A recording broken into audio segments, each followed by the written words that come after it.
Hi guys, I'm Luke Thompson. I'm the lead programmer on Sublevel Zero. As you probably know, if you're watching this video, we just released Sublevel Zero Redux on PC. So this is the updated version of Sublevel Zero, and it includes, obviously, as you can see, full VR support for Rift and Vive. I'm using the Rift right now, but it works perfectly on Vive as well. So whichever your platform of choice is, you should be able to have a good time. So I basically thought that it would be cool to go through almost sort of a developer diary kind of setup and show you some of the cool new stuff that we've been doing for VR players and for non-VR players with Redux.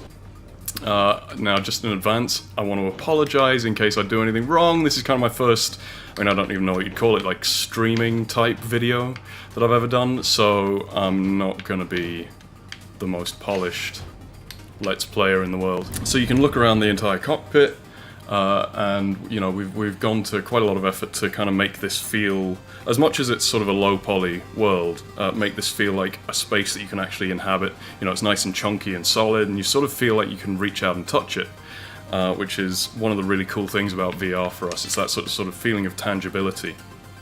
Now you may have just noticed there, one of the nice, and it's just a tiny little thing, but it's one of my favorite little bits that we've done is, as you're moving, you see the joysticks in the cockpit actually move with you to reflect what you're doing.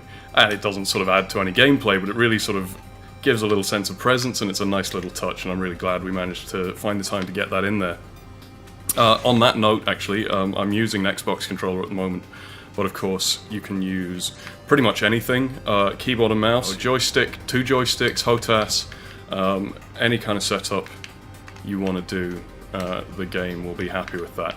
There might be a bit of rebinding to do, but with a few minutes you will be able to get it set up as you like for the kind of experience that you want. So that should be cool. So this is, and you've probably seen this before as well, but this is the map view. So this is nice in VR. You can sort of look around and peer into things, and that's really cool. And we've got this kind of holographic material shader going on that's really nice, and that kind of, it's not really a feature, but if you go in and fly around, it kind of feels cool just in and of itself, especially in the later lava caves where everything's kind of low poly and cool. So that sort of helps you find your way, and let's face it, it's procedurally generated, so you are going to get lost a bit, but I kind of enjoy using the map anyway, so that's pretty nice. So the gameplay fundamentally in the VR version doesn't really change that much. It's still a kind of classic 6 degree of freedom, zero gravity, combat, roguelike experience that hopefully you know and hopefully you love. If you don't, then I guess you wouldn't be watching this. Now obviously one of the things in VR is that, well, you can get sim sickness pretty easily, right? And this is a perfect game to sort of showcase that if you're not careful, because you can move in any direction. You can sort of go up and down, you can pitch and yaw and roll and do all of this stuff. So if we weren't careful, this could be kind of a prime example of sim sickness for a lot of people. But as you may have seen already, you probably have, you can see around the edge of the screen there, as I'm turning, we're kind of vignetting the view, and this is an effect we call tunneling, which is actually kind of first seen in Ubisoft's Eagle Flight. And we found that it's a really powerful way of reducing sim sickness because you get a lot of motion information from your peripheral vision. So obviously you're not using your peripheral vision much for your actual vision, I guess. You're using it for motion data. And by sort of reducing that and what you see in your periphery, you get a lot less motion data and you feel like you're moving less. So it's a really nice way of reducing that sim sickness. So what we've done here, for anyone who's familiar with sort of the VR beta that we had before, is you can see that the cockpit is now kind of cut out from the tunneling effect. So we kind of figured that since the point of the tunneling effect is to reduce the feeling of motion, there's no point getting rid of the cockpit, because the cockpit itself is a static frame of reference already. So you don't need to get rid of that, it's only the motion outside the cockpit. So we kind of, we do some fancy stuff and we use the stencil buffer, and I cannot find where this last dude is. Oh, there we go, 2 of them. So we kind of render the vignette effect outside the cockpit. Alongside that, we've done, this is a new feature as well, if you haven't seen this, is the teleporter. So this is kind of to reduce some of the backtracking, that once you get to a dead end, or a challenge room like that, where you've got sort of the trap, you can just go to this teleporter, and it'll get you right back into the action. So you see, I'm now back at kind of the fork in the road, as it were, where that branch started to come off. So that reduces that backtracking for you. So back to the tunneling, we have a lot of different options for this. And I'll go into the menu quickly now so you can see. This is nice as well, we've got full localization for English, French, Italian, German, Spanish, and Russian. I think that's all of them. Obviously, I don't speak any of those languages. I mean, ein kleines bisschen Deutsche. I probably just murdered that. But for all I know, this is all gobbledygook, but the localizers assure me that it means something. So on the VR tunneling settings here, we've got kind of a preset system. So you can't really see what's happening because I'm still right now, but you can toggle through a bunch of settings and you see there's these sort of 4 sub-settings here, which if you don't know what they are, might be a bit confusing. So we let you toggle through these presets and then you can sort of dial in specific settings as you like. The really interesting one here is the grid mode. So if I turn that on and I'd start turning, you see that we've got this kind of grid that appears instead of the vignette. So this is really nice because it gives you even more of a sense of being rooted in the spot. It's because not only are we eliminating motion from the periphery, we're actually replacing it with something static. So it's almost like we're making the entire screen the cockpit. And we still give you a window into the world in the center of your vision, but it kind of makes your peripheral think that you're standing still, or sitting still rather. So I can pretty much play all day like this. I've got my VR legs because obviously I'm a VR developer, and it's always going to be an intense game, but we've put a lot of work in to really minimize that for absolutely as many people as possible, as well as giving you all these options that you can tweak to really find what helps you, because that's the other thing with sim sickness. It's a very subjective thing, and different people are always going to need different requirements to kind of minimize those feelings for them. So that's really important to us, to let people choose what they want. The first time you look at this is kind of scary, right? This is a load of options that you don't necessarily know. I mean, strength, what does that mean? Motion type, what the hell is that? You look at this and it's kind of overwhelming. And like I say, we want to make sure that there's loads of options for people to really tune what they're getting out of the game. But the downside of lots of options is you don't know what they are to begin with, and you kind of have to play around with them to get a feel for them. So to get around that, we kind of realized that the presets weren't enough. So we've made this thing that we call the Comfort Calibrator. Now this is a dedicated mode, and as far as we know, this is a world first, actually, as far as anybody else using this idea. So we load up a really simple level for you, and it's the same one every time. And what you can do, instead of firing the fire button, so in this case on the Xbox the triggers, cycle through these comfort presets. So if you see on there, I don't know how well this is coming through, but because it's text, but I'm cycling through the preset modes there. So if I turn it off, you see that vignette goes away. Another thing about the vignette is it looks quite big on a 2D screen, but actually in VR, because that's just in the corner of your vision, it's not nearly as distracting as it looks like on a 2D screen, so that's just something to be aware of. But anyway, so I've turned this off now, and as you can see, there's no effect anymore. So I can just quickly go to the low setting, and then be like, okay, that's not enough. Normal setting, okay, so that feels a bit better. Sort of do loop the loops, kind of, start flying around. And you can do this while you're actually moving. Instead of going to a menu and selecting something and then starting again, in the middle of turning, you can change your settings and see, like, how does that feel for you? And it's a really nice way of dialing in those kind of gross settings, and then you can play around with the specific settings once you've got a feel for what these settings actually mean. So I'm on the high preset here, so this is like the grid mode. So on normal, it's just based on rotation. On the high preset, we base it on acceleration as well, so if you're turning and accelerating a bit, you actually get a bit more of that effect. Most people kind of respond most strongly to sim sickness when rotating, and then some people get a little bit off sort of linear acceleration, and then some people also get an effect just from moving at all. Most people don't seem to get this, but some people do. So on the Ultra preset, if you move forward, or move sideways, or move backwards, whenever you're moving, it's going to key the tunneling effect. And the other thing you see is, again, it's got the grid effect, but it's actually also cutting out the cockpit. So we thought, you know, to really maximize the effect of the grid, because it's such a great static reference frame, because it gives you those grid points, right? It gives you a really clear feeling of being stationary. So to really maximize that, in this mode, unlike all the others, we actually don't cut out the cockpit and we just draw over it, because it's an even better static reference frame than is the cockpit.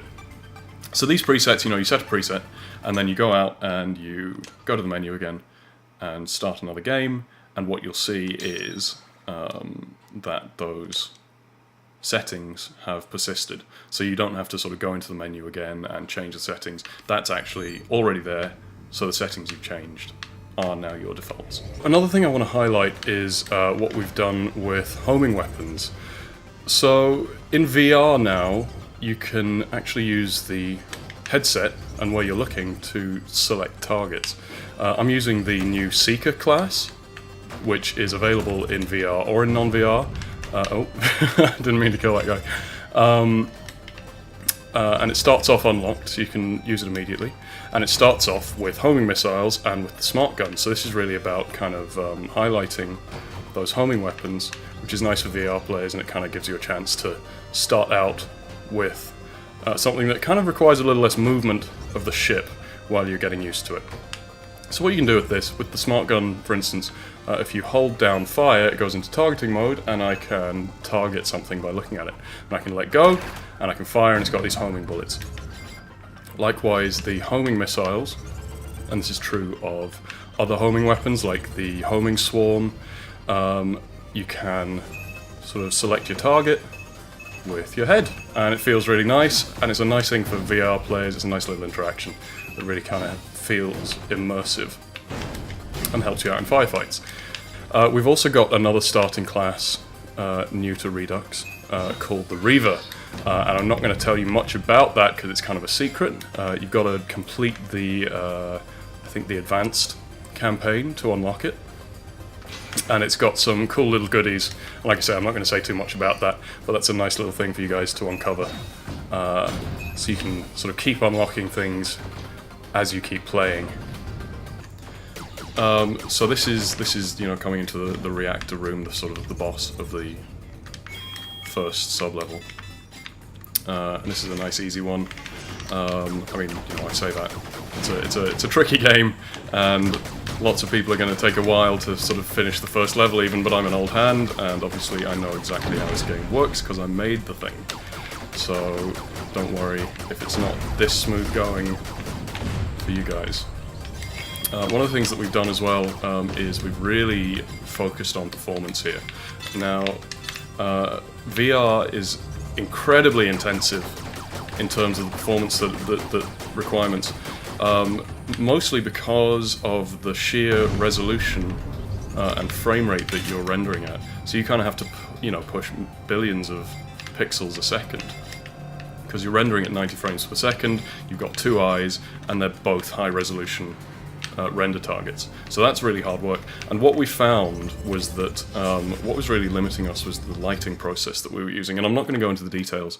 And you know, you can. I'll give you a link actually to look up a bit more about that if you're interested. But we've done a lot of work kind of optimizing the lighting, and it's really done a huge amount of good in terms of keeping that frame rate at 90 FPS solidly. So it's a really nice experience for that, and it's really smooth, and even with loads of enemies on the screen, I'm just going to turn this down because I prefer the normal setting. But even with loads of enemies on the screen, you know, you really have a nice, smooth experience. The frame rate, obviously, that I'm actually recording this at is just 30, because I sort of religiously develop on a min-spec VR machine. I don't really have the extra power to stream in super high quality at the same time, because that's really taxing the rest of the system as well. So any kind of low frame rate or hitches you'll have to take my word for it that that is mainly the recording and not the game itself. The game really is, I mean, you know, particularly in the last sort of week, we've really sort of gone through with a fine-tooth comb and eliminated all the kind of problem spots and just made it really silky smooth. And we're really pleased with how that's turned out. And that really helps with the comfort, and it really helps with the feeling of the gameplay. So hopefully that's really nice for you guys. And that's on Rift or on Vive, whether you're purchasing on the Oculus Store or on Steam. It's all the same performance, and it should be really nice. So I'm in the lava caves now. This is one of my favourite environments. It's just really, I mean, this is, for me, it's kind of the biome that kind of recalls the original Descent most obviously and most clearly. Oops. And, you know, that's really nostalgic for me, and I really love that. And it's just really bright and vivid and colourful, and you feel like you're in this huge space, and the sense of scale is lovely. And obviously, you know, we've kind of got our signature neon bloom vibrancy going on, and it really all just, you know, sets off in this environment with kind of the lava and these little particles that Gary's put in, and the whole thing is just really lovely. Also, while I'm on it, these are one of my favourite enemies, these sniper guys. I love the behaviour where they kind of take a pot shot at you, and then, oh, or maybe not. I was going to say they usually, let's bump him, oh, too much. They usually take a pot shot at you, and then go and hide and try and ambush you later, which is a really nice little behaviour that I really enjoy. So that's cool. Oh, these guys are nasty in VR, actually. Difficult to stay on top of them. You've really got to kind of keep your situational awareness up and look around the place. So, as you can see, I mean, like I say, this is running really nicely in VR, and it's a really cool experience just being in this cockpit and kind of, you know, living the game, as it were.